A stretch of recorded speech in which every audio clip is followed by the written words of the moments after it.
नमस्कार विद्यार्थी मित्रांनो, मराठी नोकरी यूट्यूब चॅनलवर आपल्या सर्वांचं स्वागत आहे. आज आपण या व्हिडिओमध्ये सर्व सरळ सेवा स्पर्धा परीक्षेसाठी महत्त्वाचे असणारे महाराष्ट्र स्टेट बोर्डवरती आधारित सामान्य विज्ञान या विषयाचे 35 प्रश्न या व्हिडिओमध्ये पाहणार आहोत. मित्रांनो, हे जे प्रश्न आहेत हे आपल्याला पोलीस भरती, तलाठी भरती, वनरक्षक भरती व महा टी या सर्व स्पर्धा परीक्षेसाठी खूप महत्त्वाचे असणार आहेत. कारण महा टी जर परिसर अभ्यास हा घटक असेल तर यामधील प्रश्न आपल्याला विचारण्यात आलेले आहेत. आणि यामध्ये आपण बहुतेक प्रश्न हे प्रिव्हियस क्वेश्चन पेपरमधील सुद्धा घेतलेले आहेत. हे सर्वचे सर्व प्रश्न आपल्याला TCS आणि IBPS पॅटर्ननुसार विचारण्यात आलेले आहेत. त्यामुळे आपल्याला या व्हिडिओची PDF जर डाउनलोड करायची असेल तर आपलं टेलिग्राम चॅनल आहे मराठी नोकरी या नावानं, सोबतच आपलं WhatsApp चॅनल देखील आहे. त्या दोघांच्याही लिंक्स मी तुम्हाला डिस्क्रिप्शनमध्ये दिलेले आहेत. आणि मित्रांनो, स्पेशल हा विज्ञान विषयावरचा ठोकळा असणार आहे. यामध्ये एकूण 35 प्रश्न आपण घेतलेले आहेत. आणि चॅनलवरती जर नवीन असाल तर लगेच आपल्या मराठी नोकरी यूट्यूब चॅनलला सबस्क्राईब करून ठेवा. म्हणजे आपल्याला दररोज असेच व्हिडिओज पाहायला मिळतील. चला तर व्हिडिओला सुरुवात करूया. तर पहा, आपला प्रश्न पहिला आहे, अन्ननलिकेचे भाग खालीलपैकी कोणते आहेत? मित्रांनो, प्रश्नाचं जर उत्तर येत असेल तर 3 ते 5 सेकंदामध्ये आपण प्रश्नाचं उत्तर कमेंट करून देऊ शकता. म्हणजे आपलं रिव्हिजन देखील याच व्हिडिओमध्ये होऊन जाईल. आपल्याला काय विचारलंय की अन्ननलिकेचे भाग खालीलपैकी कोणकोणते आहेत? यामध्ये आपल्याला तोंड आहे, जठर आहे, ग्रासिका आहे, मोठे आतडे आणि लहान आतडे आहेत. यापैकी अन्ननलिकेचे भाग कोणते आहेत? तर उत्तर आहे याचं पर्याय क्रमांक 3, तर अ, ब, क, ड, ई म्हणजे सर्वच. अ म्हणजे तोंड, जठर, ग्रासिका, मोठे आतडे, लहान आतडे हे सर्व अन्ननलिकेचे भाग आहेत. पर्याय क्रमांक 3 आपलं उत्तर होईल. प्रश्न क्रमांक 2 आहे, अयोग्य विधान निवडायचं आहे. यामध्ये आपल्याला 3 विधानं दिलेली आहेत ते पहा आणि त्यापैकी काय विचारले की आपल्याला अयोग्य म्हणजेच काय तर चूक असणारं विधान ओळखायचं आहे. यामध्ये पहिलं विधान पाहूया, वाढत्या वयाच्या मुलामुलींचा आहार व अन्न गरज सारखेच असते. दुसरं विधान आहे, असंतुलित आहार न मिळाल्यामुळे काही मुले अशक्त दिसतात. आणि तिसरं विधान आहे, संतुलित आहारामध्ये पदार्थ व प्रथिनयुक्त पदार्थांची कमतरता असते. यापैकी आपल्याला अयोग्य विधान ओळखायचं आहे. आणि या प्रश्नाचं योग्य उत्तर आहे पहा, ब आणि क म्हणजेच पर्याय क्रमांक 2 आपलं या प्रश्नाचं योग्य उत्तर असणार आहे. यामध्ये 2 विधानं अयोग्य आहेत. अयोग्य कोणकोणते आहेत पहा, ब आणि क हे अयोग्य विधान आहेत आणि अ हे बरोबर असणारं विधान आहे. पण आपलं उत्तर या ठिकाणी येईल ऑप्शन क्रमांक 2. प्रश्न क्रमांक 3 आहे, उच्छवास म्हणजे काय? श्वासोच्छवास आणि उच्छवास यामध्ये फरक आहे, लक्षात ठेवा. श्वासोच्छवास म्हणजे घेऊन सोडणे आणि उच्छवास म्हणजे काय तर फुफ्फुसातील हवा नाकाद्वारे बाहेर सोडणे म्हणजेच उच्छवास. पर्याय क्रमांक 2 आपलं या प्रश्नाचं योग्य उत्तर होणार आहे. प्रश्न क्रमांक 4 आहे, पाणी शुद्ध करण्यासाठी खालीलपैकी कशाचा वापर केला जातो? मित्रांनो, हा प्रश्न आपल्याला खूप महत्त्वाचा आहे. आरोग्य विभागामध्ये सुद्धा या प्रश्नाचा उल्लेख आपल्याला करण्यात आलेला होता. पाणी शुद्ध करण्यासाठी खालीलपैकी कोणतं घटक वापरला जातो? तर त्यामध्ये वापरलं जातं ऑप्शन क्रमांक 4, तर ब्लिचिंग पावडरचा वापर केला जातो पाणी शुद्ध करण्यासाठी. पर्याय 4 आपलं या प्रश्नाचं उत्तर होईल. प्रश्न क्रमांक 5 आहे, शरीराच्या सर्व अवयवांचे व त्यांच्या कार्याचे नियंत्रण डॅश करतो. म्हणजे आपल्याला सरळ सरळ काय विचारलंय की खालीलपैकी असा कोणता अवयव आहे की जो आपल्या बॉडीचं कंट्रोल करत असतो? आणि तो अवयव आहे ऑप्शन क्रमांक 1, तर मेंदू म्हणजेच काय, जो ब्रेन आहे तो आपल्या अवयवांचं कंट्रोल करण्याचं काम करत असतो. पर्याय 1 आपलं उत्तर होईल. प्रश्न क्रमांक 6 आहे, शरीराच्या आतील इंद्रियांना काय म्हणतात? सरळ सरळ प्रश्न विचारलाय आणि आपल्याला व्याख्या सुद्धा दिलेली होती. अंतरिंद्रिय असं म्हणतात, लक्षात ठेवा. अंतर म्हणजे काय तर आतील इंद्रिय ते असतात अंतरिंद्रिय आणि बाह्येंद्रिय म्हणजे काय तर बाहेर असणारे. यामध्ये उदाहरण घ्यायचे झाले तर पहा, बाह्येंद्रिय म्हणजे काय आहे, कान, डोळे, नाक हे जे आहे हा बाह्य इंद्रिय झाला. आणि अंतरिंद्रिय म्हणजे काय तर पहा, फुफ्फुस, फुफ्फुस झाला, मेंदू झाला, हा देखील अंतरिंद्रिय आहे. यानंतर पुन्हा आपण हृदय झालं, हे सुद्धा अंतरिंद्रिय असणार आहेत. पर्याय क्रमांक 2 आपलं उत्तर होईल. प्रश्न क्रमांक 7 आहे, खालील विधानांचा विचार करायचा आहे. यामध्ये पहा, पहिलं विधान आहे, पालेभाज्यांपासून स्निग्ध पदार्थ मिळतात. दुसरं विधान आहे, डाळी, मांस, दूध यापासून क्षार मिळतात. तिसरं विधान आहे, तांदूळ, ज्वारी, बाजरी आणि गहू यांच्यापासून कार्बोदके मिळतात. आणि चौथं विधान आहे, भुईमूग, करडई, तेलबियांपासून जीवनसत्व मिळतात. तर हे जे विधान आहेत यांच्यापैकी योग्य असणारे विधानं किंवा हे जे खाली दिलेले ऑप्शन आहेत त्यापैकी आपल्याला एक ऑप्शन निवडायचा आहे. तर या प्रश्नाचं योग्य उत्तर असणार आहे पहा ऑप्शन क्रमांक 3, तर फक्त क क जे आहे ते योग्य आहे. क म्हणजे काय आहे पहा, तांदूळ, ज्वारी, बाजरी आणि गहू यांच्यापासून कार्बोदके मिळतात. हे जे विधान आहे हे बरोबर असणारं विधान आहे. ऑप्शन क्रमांक 3 आपलं उत्तर होईल. प्रश्न क्रमांक 8वा आहे. अन्न पचनास मदत करणाऱ्या रसांना काय म्हटले जाते? हा देखील प्रश्न मित्रांनो आपल्याला आतापर्यंत 2 वेळा परीक्षेला विचारण्यात आला होता. अन्न पचनास मदत करणारे जे रस असतात त्याला काय म्हणतात? आणि सर्वात महत्त्वाचा प्रश्न आहे की अन्न पचनासाठी मदत करणारे जे रस असतात ते असतात पहा पाचक रस. पर्याय क्रमांक 2 आपलं उत्तर होणार आहे. प्रश्न क्रमांक 9 आहे. मलेरियाची लक्षणे खालीलपैकी कोणती आहेत? यामध्ये आपल्याला 4 लक्षणे दिलेली आहेत. ताप येणे, खूप थंडी वाजणे, पाण्याची भीती वाटणे व सांधेदुखी. यापैकी मलेरिया रोगाची लक्षणं कोणती आहेत? तर या प्रश्नाचं योग्य उत्तर असणार आहे ऑप्शन क्रमांक 3 अ, ब व ड. अ म्हणजे काय आहे? ताप येणे. ब म्हणजे काय आहे? खूप थंडी वाजणे. आणि ड म्हणजे काय आहे? तर सांधेदुखी. हे जे 3 लक्षणे आहेत हे मलेरिया आजाराची लक्षणं आहेत. पर्याय क्रमांक 3 आपलं या प्रश्नाचं उत्तर होणार आहे. प्रश्न क्रमांक 10 आहे. अंतरिंद्रियांमध्ये खालीलपैकी कशाचा समावेश होत नाही? आपल्याला प्रश्न विचारलाय की खालीलपैकी कोणते अंतरिंद्रिय नाहीत? लक्षात ठेवा, यामध्ये हृदय, यकृत, कान, नाक, अन्ननलिका आणि फुफ्फुसे यापैकी अंतरिंद्रियामध्ये कशाचा समावेश होत नाही? सर्वात सोपा आणि महत्त्वाचा प्रश्न आहे आणि या प्रश्नाचं उत्तर असणार आहे ऑप्शन क्रमांक 3 क आणि ड. तर क म्हणजे आहे पहा कान आणि ड म्हणजे आहे ते पहा आहे नाक. तर हे जे आहेत हे बाह्य असणारे म्हणजे बाहेरील असणारे इंद्रिय आहेत. हृदय, यकृत, अजून अन्ननलिका आणि फुफ्फुस हे जे आहेत हे आंतरइंद्रिय असणारे घटक आहेत. पर्याय क्रमांक 3 आपलं या प्रश्नाचं उत्तर होईल. प्रश्न क्रमांक 11 आहे. खरूज, नायटा हे कोणत्या प्रकारचे रोग आहेत? खरूज आणि नायटा हे कशा प्रकारचे रोग आहेत? यावर सुद्धा प्रश्न आपल्याला जे 5वीचं नवोदय आहे, नवोदयासाठी हा प्रश्न विचारण्यात आला होता. खरूज आणि नायटा हे कोणत्या प्रकारचे रोग आहेत? तर हे संपर्कजन्य रोग आहेत. ऑप्शन क्रमांक 2 आपलं या प्रश्नाचं योग्य उत्तर होईल. मित्रांनो, तुमच्यासाठी एक महत्त्वाची सूचना आहे. महाराष्ट्र शिक्षक पात्रता परीक्षा प्रश्नपत्रिका संच जो आहे तो सुरू झालेला आहे. यामध्ये आपल्याला स्मार्ट स्टडी पब्लिकेशन यांच्याद्वारे पब्लिश केलेलं एक बुक आहे. याचे लेखक आहेत राऊतवार सर. आणि या पुस्तकाची खास वैशिष्ट्य पहा 2023 ते 2021 पर्यंत जे 8 वर्षामध्ये झालेल्या प्रश्नपत्रिका आहेत, एकूण 15 प्रश्नपत्रिका सोबतच 2500 पेक्षा जास्त प्रश्नांचा समावेश या पुस्तकात करण्यात आलेला आहे. महत्त्वाची गोष्ट की या पुस्तकामध्ये अंकगणित आणि बुद्धिमत्ता जे आहे ते हस्तलिखित स्वरूपात आपल्याला मिळणार आहे. सर्वच्या सर्व प्रश्न हे आपल्याला फायनल आन्सर कीनुसार देण्यात आलेले आहेत आणि यामध्ये पेपर 1 आणि पेपर 2 असे वर्गीकरण सुद्धा करण्यात आलेलं आहे. हे पुस्तक जर आपल्याला विकत घ्यायचं असेल तर याची लिंक मी तुम्हाला डिस्क्रिप्शनमध्ये दिलेली आहे. तर पहा प्रश्न 13वा आहे. आहारामध्ये लिंबू, संत्री, आवळा इत्यादींचा समावेश असेल तर यामधून कोणते जीवनसत्व मिळते? पहा लिंबू, संत्री आणि आवळा याच्यामधून मिळणारे जीवनसत्व कोणते आहेत? यासाठी तुम्हाला एक मित्रांनो एक ट्रिक सांगतो की ज्या पण फळातून आंबट थोडंसं पदार्थ आपल्याला मिळतो तर त्यामधून व्हिटॅमिन सी म्हणजेच जीवनसत्व सी किंवा जीवनसत्व क हा घटक आपल्याला मिळत असतो. जे आंबट वर्गीय फळं आहेत यांच्यामधून. पर्याय क्रमांक 3 आपलं उत्तर होईल. प्रश्न क्रमांक 13 आहे. यात्रेला जाण्यापूर्वी कशाची चाचणी करणे योग्य ठरते? या ठिकाणी हा प्रश्न खूप महत्त्वाचा आहे. जो कोविड आजार आहे तर कोविड आजाराच्या आधीपासून सुद्धा असा प्रश्न आपल्याला विचारण्यात येतो. ज्यावेळी एखादा व्यक्ती यात्रेला जात असतो म्हणजे ट्रॅव्हलिंगला जात असतो तर त्यापूर्वी त्यांनी कशाची चाचणी करणं गरजेचं आहे?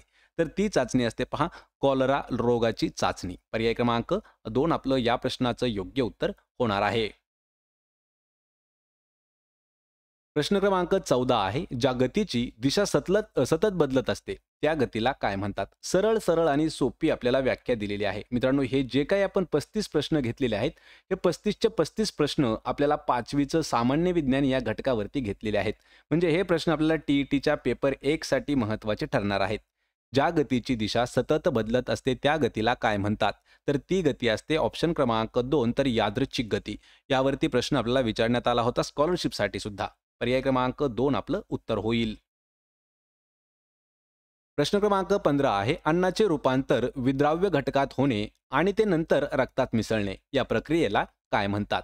परत आपल्याला एक वेळा एक व्याख्या विचारण्यात आलेली आहे. व्याख्या काय आहे? अन्नाचं रूपांतर विद्राव्य घटकात होतं आणि ते नंतर रक्तात मिसळतं. ही जी प्रक्रिया आहे तर या प्रक्रियेला काय म्हटलं जातं? तर अन्नाचे पचन असं म्हणतात. पर्याय क्रमांक 1 आपलं या प्रश्नाचं योग्य उत्तर होईल. प्रश्न क्रमांक 16 आहे, जमिनीची धूप रोखण्यासाठी योग्य उपाय कोणता आहे? जमिनीची धूप रोखण्यासाठी योग्य उपाय. यामध्ये आपल्याला 3 ऑप्शन दिलेले आहेत, 3 विधानं दिलेली आहेत. जमिनीची लहान लहान सपाट भाग करणे, वृक्षारोपण करणे आणि उताराच्या बाजूने पाणी अडवणारे बांध बांधणे यापैकी असे कोणते उपाय आहेत की जमिनीची धूप रोखण्यासाठी महत्वाचे आहेत? या प्रश्नाचं योग्य उत्तर आहे पहा पर्याय क्रमांक 4. तर सर्व पर्याय योग्य आहेत. सर्व पर्याय म्हणजे काय? तर जमिनीचे लहान लहान सपाट भाग करणे, दुसरं आहे वृक्षारोपण करणे आणि तिसरं आहे उताराच्या बाजूने पाणी अडवणारे बांध तयार करणे किंवा बांध घालणे. हे जे आहेत हे उपाय आहेत ज्याने जमिनीची धूप रोखली जाऊ शकते. पर्याय क्रमांक 4 आपलं उत्तर होईल.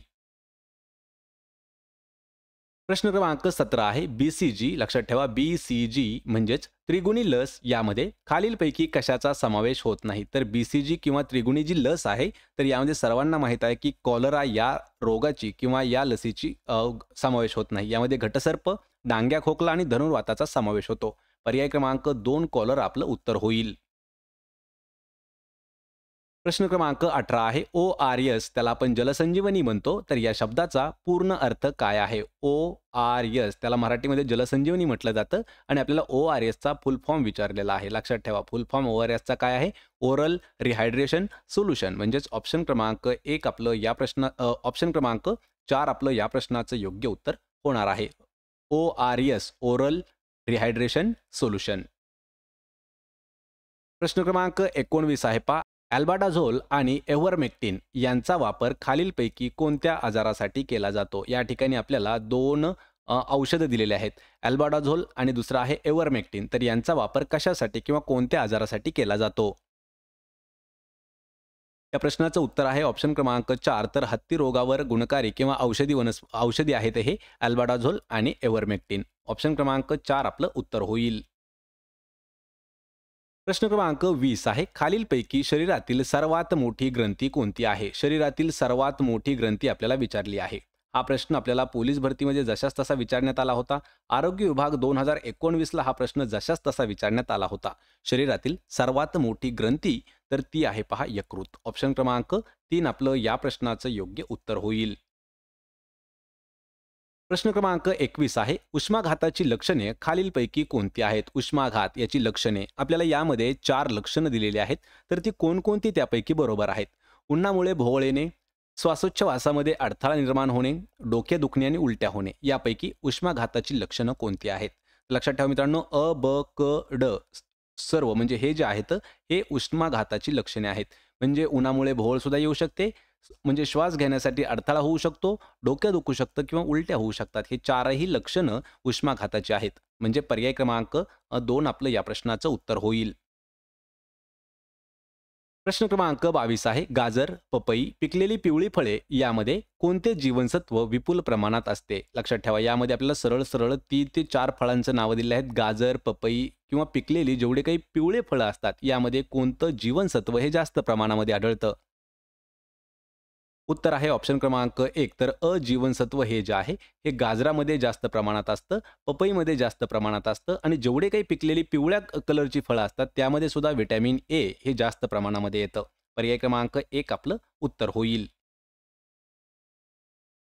प्रश्न क्रमांक 23 आहे, धातू पाषाण त्याला ओर्स म्हटलं जातं. म्हणजे काय? धातू पाषाण म्हणजे काय किंवा व्हॉट इज द ओर्स? लक्षात ठेवायचं आहे. हा प्रश्न खूप सोपा आहे.